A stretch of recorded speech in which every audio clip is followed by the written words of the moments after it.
बाहर तो इस मनुष्य ने बहुत रोशनी किया है, सड़क पर रोशनी, घर में रोशनी, बाथरूम में रोशनी, गाड़ी में रोशनी, गाड़ी में लाइट, टार्च में लाइट, मोबाइल में लाइट, सड़क पर लाइट, शहर में लाइट, गांव में लाइट, घर में लाइट, कमरे में लाइट, बाथरूम में लाइट।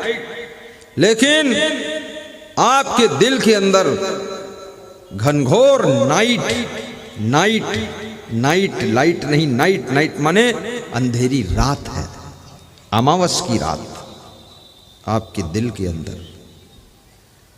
दिल के अंधकार को मिटाने के लिए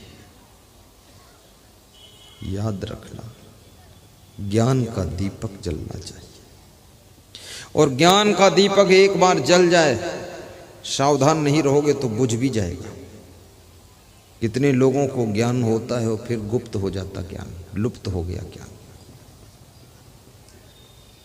बचपन में बड़ी अच्छी अच्छी ज्ञान की बातें कर रहे थे, जवानी आई ज्ञान गायब हो गया, पूरी रावण हो गई, सांड हो गए, इधर उधर घूम रहे बटबाहू। ज्ञान का दीपक निरंतर जलता रहे, ज्ञान का उजाला होता रहे, इसके लिए सत्संग का तेल बराबर डालते रहिए ज्ञान के दीपक में, और श्रद्धा की बत्ती बढ़ाते रहिए, और कुसंगत की हवाओं से बचाते रहिए, और सद्गुरु से संपर्क बनाए रखिए, तो ज्ञान का दीपक अखंड जल सकता है। अगर सत्संग छूट जाए, एक बार सत्संग मिला फिर कभी मिले ना, फिर से बिगड़ जाओगे। कितने लोग दारू पीना छोड़ देते और 10 साल सत्संग नहीं मिला तो फिर पीना शुरू कर देते। अभी कल हमारे पास एक सज्जन आए थे, यही पड़ोस के, कह रहे थे रोज 2 घंटे प्रवचन सुनता हूँ। तो मैंने कहा फायदा क्या हुआ? बोले फायदा क्या हुआ, ये पूछो फायदा क्या नहीं हुआ, सब फायदा ही फायदा हुआ। तो हमने कहा 2 घंटे टाइम बिगाड़ते हो, प्रवचन सुनते हो, क्या लाभ हुआ? तो बोला कि 40-50 साल उम्र हो गई, मकान नहीं था, तुम्हारे प्रवचन से मकान बन गया। तो हमने कहा मकान ईंट पत्थर से बनता कि प्रवचन से बनता? अरे बोले जितने पैसे होते थे सब दारू पी जाते थे, जुआ खेलते थे, लफंगेबाजी करते थे, तुम्हारा प्रवचन सुन के सब बुराई छोड़ दिया, सब रुपया बच गया और मकान बन गया। बोले आपके प्रवचन के प्रभाव से अब 10 लाख की गाड़ी भी ला रहा हूँ, कार, और तुम्हारा प्रवचन कराऊंगा उसमें भी 2-4 लाख खर्च करूंगा, बस आशीर्वाद देना। हमने कहा और क्या फायदा हुआ? बोले गुस्सा बहुत आती थी, क्रोध बहुत आता था, भयंकर महाकालेश्वर बना था मैं, भस्मासुर, क्रोधी। बोले अब बहुत सहन शक्ति आ गई है, गम खा लेता हूँ, मेरी पत्नी भी खुश रहती है, वो भी सुनती, मैं भी सुनता हूँ। प्रवचन से कितना फायदा होता है, तुमको दिखता है कि प्रवचन से क्या फायदा है? प्रवचन से तुम यदि आलसी हो ना तो आलस्य छोड़ दोगे, जब आलस्य छोड़ दोगे तो परिश्रमी बनोगे, और जब परिश्रमी बनोगे तो तुम धन कमाना शुरू करोगे, और धन कमाओगे तो धनवान बनोगे, और धनवान बनोगे तो उसी धन से मकान बनाओगे, धन से गाड़ी लाओगे, धन से अच्छे कपड़े पहनोगे, और उसी धन से अपनी पत्नी को अच्छा रखोगे, उसी धन से बच्चों को अच्छे स्कूल में पढ़ाओगे, उसी धन से अच्छा इलाज अपना कराओगे, उसी धन से गुरुदेव को बुला करके गोनू धाम में प्रवचन भी कराओगे। ये सत्संग कितना फायदा करता है, बहुत फायदा है। लाभ महान मनुष्य को संत संग गहि ज्ञान, होय सो बस मन आपना भक्ति धर्म पहिचान। होय सो बस मन आपना भक्ति धर्म पहिचान।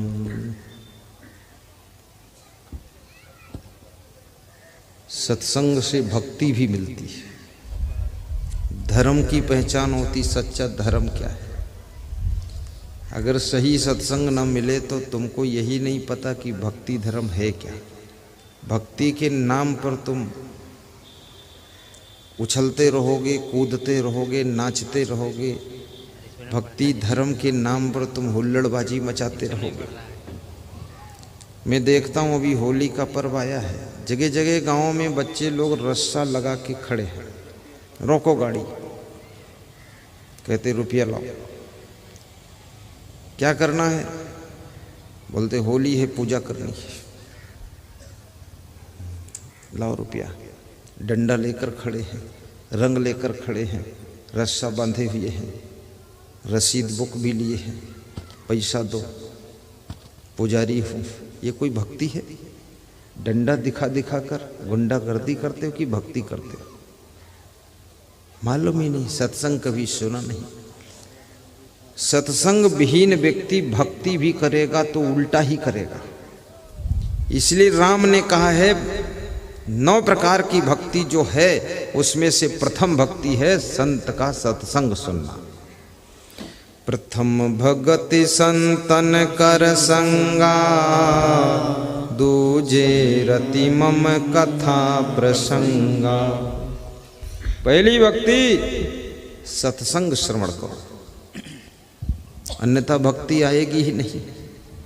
फालतू मंदिर में बैठे बुदुर बुदुर करते रहोगे, न मंत्र मालूम न कुछ मालूम, बस ऐसे करते रहो, भगवान भगवान भगवान भगवान भगवान। ये सब फालतू बात वहां मत करो, निकलो बाहर, इधर आओ।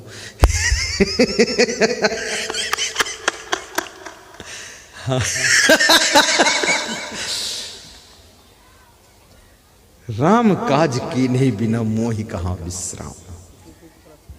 ये राम राम रटने की जरूरत नहीं है, राम का काम करना है। राम का काम क्या है? धर्म की रक्षा करो, गौ रक्षा करो, परिवार के लिए त्याग करो, प्रेम करो, संत महात्माओं से प्रेम करो, मंदिरों की स्थापना करो, आश्रमों की स्थापना करो, भंडारा करो, सबका ख्याल रखो। ये राम का काम है, ये राम काज है। सबकी शांति रूपी सीता को मन रूपी रावण हर कर ले गया है। ऐसा ज्ञान दो, ऐसी भक्ति दो, ऐसी शक्ति दो कि सबकी शांति रूपी सीता वापस प्राप्त हो जाए और सबको सुख शांति मिल जाए। ये राम का काम है। राम जी सीता को वापस लाए थे कि नहीं लंका से? और लंका में सीता कहाँ बैठी थी? अशोक वाटिका में। ये शांति रूपी सीता, आपका जीवन जब अशोक वाटिका बनता है वहीं पर रहती है।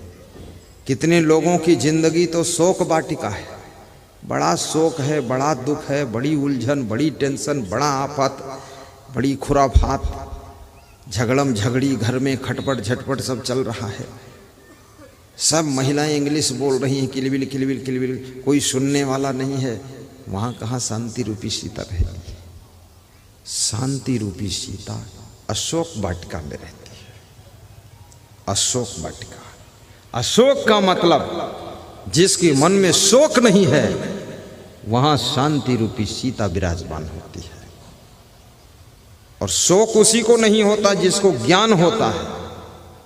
जिसको ज्ञान नहीं है उसका अगर कुत्ता मर जाएगा तो कुत्ते की लाश पकड़ कर रोएगा, हाय मेरा कुत्ता, इसका नाम बबलू था, मर गया, अब कैसे जिंदा होगा रे। आला गाते रहो, खूब रे बे करते रहो, चिल्लाते रहो, ये ज्ञान है। अरे तुम कुत्ते को रो रहे, तुम्हारा बाप मर जाएगा, उसको क्या करोगे? ये मृत्युलोक है। यहाँ पर जितने प्राणी हैं, जितनी सृष्टि में चीजें दिख रही, सब नाशवान है। ये पेड़ भी मरेगा, ये पहाड़ भी मरेंगे, सब एक दिन घिस घिस कर गिरेंगे। जंगल भी सब पक पक कर, सूख सूख कर गिर जाएंगे। मनुष्य भी मरेंगे, राजा मरी हैं, प्रजा मरी हैं जिंदा जोगी, सब मरेंगे। भोगी भी मरेंगे, रोगी भी मरेंगे। योगी भी मरेंगे, मुख्यमंत्री भी मरेंगे, प्रधानमंत्री भी मरेंगे, चाहे जितना भाषण करो, मरना है तुमको। आज नहीं तो कल मरोगे, और नहीं मरोगे तो फिर मारने वाला मंत्र पढ़ दिया जाता, तब मर जाओ। मरना सबको है, और जो मंत्र पढ़ेगा वो भी मरेगा। ये मृत्यु लोक है। कितने लोगों का अज्ञान देखिए, पत्नी मर गई अब रोने बैठे हैं, 1-1 साल तक रोते हैं, लार टपकाते रहते हैं कि हमारा तो सब लुट गया, कुछ नहीं गया। बेवकूफ कहीं का, बुद्धि नहीं बिके, पत्नी मर गई। तेरी पत्नी कोई स्पेशल कंपनी की है? सबकी पत्नी मरी है, तो अपनी पत्नी को लेकर बैठा फालतू। और ये न जाने हम हो मर जेबे। कबीर साहब कहते ये नहीं जानते कि हम भी मरेंगे, तुम दूसरे के लिए रो रहे हो फालतू। भैंस मरी है, उसकी पूंछ पकड़े रोते। अशोक हो जाओ, शोक में मत डूबो। मरेंगे लोग, थोड़ा दुख तो लग जाता है, लेकिन फिर विवेक आ जाना चाहिए। ये तुम लोग ज्ञान सीख लेना, क्योंकि हर 2-4 साल में हर घर परिवार में किसी न किसी की मृत्यु होगी। दादा दादी की मृत्यु होगी, सास ससुर की मृत्यु होगी, बहू बेटा की मृत्यु होगी, पोता पोती भगना भगनी की मृत्यु होगी, समधा समधी लमधी लमधा की मृत्यु होगी। सबकी मृत्यु होगी, एक एक कर सब मरेंगे, हर महीने मरेंगे। तुम कहाँ तक रोओगे? बस हमारे बस यही कहो, मरते मरते जग मुआ, मुए न जाना कोई, ऐसा हो कर ना मुआ, बहुरी न मरना हो। कबीर का ज्ञान कितना खतरनाक ज्ञान। जेहि मरने से जग डरे, मेरे मन आनंद। वाह, क्या कबीर कहे कि जिस मृत्यु से सारा संसार डरता है, उस मृत्यु का नाम सुनकर मेरे मन में आनंद हो रहा। धन्य हो कबीर। जेहि मरने से जग डरे, मेरे मन आनंद। कब मरी हो कब पाइयो, पूर्ण परमानंद। कब मरी हो कब पाइयो, पूर्ण परमानंद। कबीर कहते हैं जब तक जिंदगी है तब तक आनंद है, और इंतजार है कि कब मरूंगा और कब पाऊंगा उस परम आनंद को। जीने की इच्छा नहीं, मरने की कोशिश नहीं। कबीर साहब कहते हैं जितना जीना है बहुत है। जीवे च नरः शुक्लेन कर्मणः, ना कल्पम अपि कष्टेन लोकद्वय विरोधिनः। चाणक्य कहते हैं सुख से, आनंद से, प्रसन्नता से, मस्ती से अगर एक क्षण जी लो तो वो भी जीना सार्थक है। लेकिन दुख में, कष्टों में, अपमान भरी जिंदगी अगर कल्पों तक जियो तो वो भी जिंदगी बेकार है। इसलिए जिंदगी थोड़ी हो लेकिन उसमें आनंद होना चाहिए। लंबी जिंदगी जीने का भी अहंकार आता है। जो बूढ़े लोग होते हैं ना, वो जवानों से कहते हैं तुम बात मत करो, 100 साल का हो चुका, पूरी दुनिया देख लिया, ये बाल धूप में नहीं पके, पूरी दुनिया पका दिया, उसके बाद बाल पका है। और उसके बाद बीड़ी जलाकर पी रहे, ताश खेल रहे, बुढ़ऊ बाबा। अहंकार इतना है 100 साल का। अरे मैं तो सोचता तेरे को 2 साल का ज्ञान नहीं, उम्र लंबी होने से कोई ज्ञान का रिश्ता है? बूढ़े होने से कोई परम ज्ञान होता है? हाँ ठीक है, बूढ़ों का सम्मान करना चाहिए, धक्का नहीं मारना चाहिए, लेकिन बूढ़ों को इतना अभिमान भी नहीं करना चाहिए। बूढ़े होने से कोई अकल बढ़ जाती है? उम्र बहुत बड़ी होने से कोई बुद्धिमत्ता आ जाती है? कुछ नहीं आता है। तन थिर मन थिर वचन थिर सुरत निरत थिर होए, कहें कबीर वह पलक ही कलब बराबर हो। सुखदेव जी बचपन में ही भागवत कथा सुनाते थे। जगतगुरु शंकराचार्य 9 वर्ष की उम्र में संत हो गए। 11 वर्ष की उम्र में वेदों पर प्रवचन करते थे। 80-80 साल की उम्र वाले सुनते थे। गुणा पूजा स्थानम न च वयम न च लिंगम। नीति शास्त्र कहता है कि गुणों की हर स्थान पर पूजा होती है, न जाति की पूजा होती है, न उम्र की पूजा होती है। उम्र बड़ी होने से कोई बड़ा नहीं होता है, गुण बड़ा होने से आदमी बड़ा होता है। इसलिए अपने को गुणवान बनाइए। आप 20 साल की उम्र है और गुणवान हो तो आप 100 साल की उम्र वाले से बड़े हो।